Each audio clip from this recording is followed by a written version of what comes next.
सो hey guys welcome back. तो आज की वीडियो में भाई मैं तुम्हें बताने वाला हूँ हर रीजन के भाई सबसे ज्यादा बड़े और छोटे पोकेमॉन, यानी हर रीजन के टॉलेस्ट और शॉर्टेस्ट पोकेमॉन कैंटो से भाई पैल्डिया तक। तो डेफिनेटली भाई तुम्हें वीडियो में काफी ज्यादा मजा आएगा, तो एंड तक देखना वीडियो को। तो चलो वीडियो को स्टार्ट करते हैं। नंबर 1 पे आती है पोकीबॉल। तो हाँ, ये भाई बहुत ज़्यादा कॉमन सा आइटम है, उसके बारे में तुम सबको इसी के बारे में पता होगा, क्योंकि हर ट्रे पोकेमॉन ट्रेनर इसी को यूज़ करता है पोकेमॉन को कंट्रोल करने के लिए, ताकि वो उनसे बैटल करवा सके और जितनी भी वो अपने कमांड्स उसके उनके पोकेमॉन की कमांड्स फॉलो कर सके। तो ये तो भाई हर पोकेमॉन ट्रेनर के पास होती है, और उसके बारे में तुम्हें सब कुछ पता ही होगा कि अगर तुम इससे पोकेबॉल को कैच करोगे किसी पोकेमॉन को, तो वो तुम्हारी सारी बातें मानेगा। तो हाँ भाई, इसका यही काम रहता है पोकेबॉल का, जो कि तुमने भाई पोकेमॉन के फर्स्ट एपिसोड से तुम देखते आ रहे होगे। तो इसके बारे में तो भाई तुम्हें सब कुछ पता ही होगा। तो ये सबसे ज़्यादा बेस्ट आइटम है भाई पोकेमॉन को कंट्रोल करने के लिए। और पोकेबॉल्स होती भी काफ़ी सारे टाइप की, जो कि मास्टर बॉल मास्टर बॉल तो सबसे ज़्यादा बेस्ट है भाई पोकेमॉन को कंट्रोल करने के लिए। जब मास्टर बॉल फेंको और भाई वो पोकेमॉन तुम्हारी सारी बातें मानेगा। तो हाँ, पोकेबॉल भाई बेस्ट आइटम है पोकेमॉन को कंट्रोल करने के लिए। नंबर 2 बात है मार्कस के आर्मर्स, जो कि भाई मार्कस तुम्हें वाला बंदा है। तुम्हें अगर आर्चेस वाली मूवी देखी, जो कि आर्चेस ज्वेल ऑफ लाइफ वाली मूवी थी, उसमें भाई ये विलन था ये बंदा। तो हाँ, ये भाई अपने हाइड्रेगन और अपने ब्रोजोंग को भाई ये इसके पास एक आर्मर था, जो इसने अपने हाइड्रेगन और ब्रोजोंग को पहना रखे थे, और वो हाइड्रेगन और ब्रोजोंग इसकी सारी बातें भी मान रहे थे, और इसने उनको कैच भी नहीं किया था। तो हाँ, बिना पोकेबॉल से कैच करे भाई इसने अपने पोकेमॉन को बातें मनवाई थी ये आर्मर्स पहनाकर। तो हाँ, हो सकता है भाई ये पोकेमॉन को भाई पुराने ज़माने में ऐसा करते हो कि आर्मर पहनाकर भाई पोकेमॉन की बातें मानते हो, तो ये भी भाई हो सकता है। पर हाँ, ये आर्मर भी भाई पोकेमॉन को कंट्रोल कर सकते थे, उनका ट्रेनर को इस आर्मर से पहनाकर कंट्रोल कर सकता था। तो ये भी भाई हमारी लिस्ट में आता है। नंबर 3 पे आता है पोकेमॉन रेंजर्स का आइटम कैप्चर स्टाइलर। अगर तुम्हें भाई पोकेमॉन रेंजर्स के बारे में नहीं पता, तो फिर हाँ, मैं इनके बारे में बताता हूँ। तो ये पोकेमॉन रेंजर्स मतलब जो भी क्राइम वगैरह में होता है, तो उसको भाई रोकते, जो भी बुरे काम होते हैं या फिर कोई पोकेमॉन भाई मुश्किलों में होता है उसकी हेल्प करते हैं। बेसिकली इनका यही काम रहता है। और तुमने भाई इनको पोकेमॉन की होइन रीजन और पोकेमॉन के सिनो रीजन में देखा होगा बहुत सारे पोकेमॉन रेंजर्स को। तो इनका यही काम रहता है और हमने इसको काफ़ी बार देखा है। तो इनके पास भाई ज़्यादातर पोकेमॉन्स नहीं रहते, क्योंकि ये इनको भाई हर वक्त पर या हर जगह रहता है।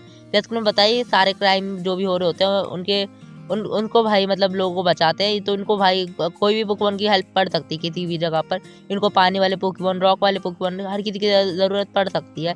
तो इसलिए भाई अपने पास ही कैप्चर स्टाइलर रखते हैं, ताकि वहाँ पर जो कि अगर पानी वाला पोकेमॉन है कोई, तो जैसे वाटर टाइप पोकेमॉन है, तो वहाँ पर उनको कोई वाटर टाइप पोकेमॉन तो मिलेगा ही, कोई पानी वाली जगह है, तो वो भाई उसको कैप्चर करेंगे इस कैप्चर स्टाइलर से, और फिर वो उनकी हेल्प ले सकता है।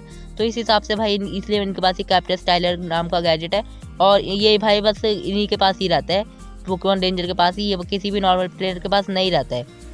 नंबर 4 पे आता है क्वीन का स्टैफ। ये एक आइटम था, जो कि हमें पोकेमॉन जो कि जोड़ो रीजन की सीरीज में हमको देखने को मिला था। और ये भाई इसकी क्वीन के पास एक बताया गया था, पुराने ज़माने में क्वीन थी, उसके बाद भाई एक मास्क था और इसके एक छड़ी टाइप की थी। तो फिर हाँ भाई, इसकी जो ये स्टैफ था, इससे भाई ये पोकेमॉन को कंट्रोल कर सकती थी। मतलब इससे कुछ ऐसी वेव्स निकलती थी, इससे भाई यहाँ पर मतलब कुछ समय के लिए पोकेमॉन भाई मतलब इसकी बातें मान लेता था, और फिर भाई ये पोकेमॉन अपनी बातें मनवा सकती थी जब तक कि चाहे। तो हाँ, ये भाई पोकेमॉन को कंट्रोल कर सकती थी, पता नहीं भाई कैसे, पर लेकिन इस आइटम से भाई ये पोकेमॉन को कंट्रोल कर सकती थी।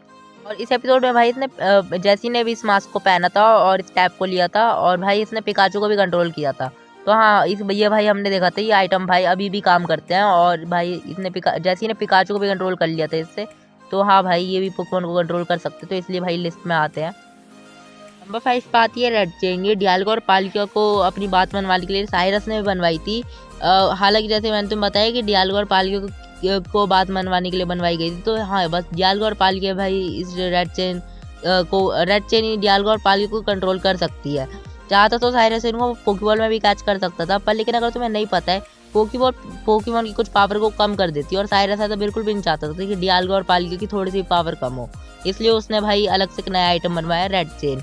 और हमने अभी तक नहीं देखा है कि ये दूसरे पोकेमॉन के ऊपर काम करेगी कि नहीं। तो हो सकता है दूसरे पोकेमॉन पे काम भी करे, पर लेकिन भाई ये दोनों भी एक लेजेंडरी पोकेमॉन है। तो हाँ, ये अगर भाई ये रेड चेन इन दोनों को भाई अपनी बात मनवा रही है, तो हाँ ये कंट्रोल कर रही है, तो हाँ सही में ये भी बहुत ज़्यादा बड़ी बात है। तो ये भाई आइटम भी हमारी लिस्ट में आता है, क्योंकि ये भी भाई बहुत ज़्यादा बड़ी बात है कि लेजेंडरी पोकेमॉन को कंट्रोल कर रही है। नंबर 6 पे आता है ब्लू ऑर्ब और रेड ऑर्ब, जो कि कायगर और ग्राउडन को ही कंट्रोल कर सकता है। और जैसे कि हमने एपिसोड में देखा भी था, जो टीम एक्वा का जो मेंबर था वो कायागर को कंट्रोल कर सकता था। हालांकि उसके जो ऑर्ब है उसके अंदर चला गया था और फिर वो कायागर को कंट्रोल कर पा रहा था और कायागर की सारी बातें भी मान रहा था। और पर लेकिन भाई अगर ये ऑर्ब किसी और पोकेमॉन ने भाई और पोकेमॉन को अगर तुमने कंट्रोल करवाने की कोशिश करी तो भाई कुछ गलत ही हो जाएगा, क्योंकि हमने देखा था कि पिकाचू के अंदर ही ऑर्ब चला गया था, फिर पिकाचू तो भाई आउट ऑफ कंट्रोल हो गया था। तो हाँ भाई कि अगर हम किसी और पोकेमॉन पे ट्राई करेंगे तो हाँ हम उसको कंट्रोल नहीं कर सकते, हम ये बस इसे कायागर और ग्राउडन को ही कंट्रोल कर सकते हैं। तो हाँ यही थे भाई कुछ ऐसे आइटम्स जो कि भाई पोकेमॉन को कंट्रोल कर सकते हैं। बाकी हाँ तुम्हारा भाई इनमें से सबसे ज़्यादा फेवरेट आइटम कौन सा लगा तुम्हें, कमेंट में बताना। बाकी हाँ आज की वीडियो इतनी थी पसंद है तो लाइक कर देना, चैनल को सब्सक्राइब कर देना और इसी वीडियोज़ के लिए। बाकी मैं मिलूंगा तुमसे अगली वीडियो में, बाय बाय।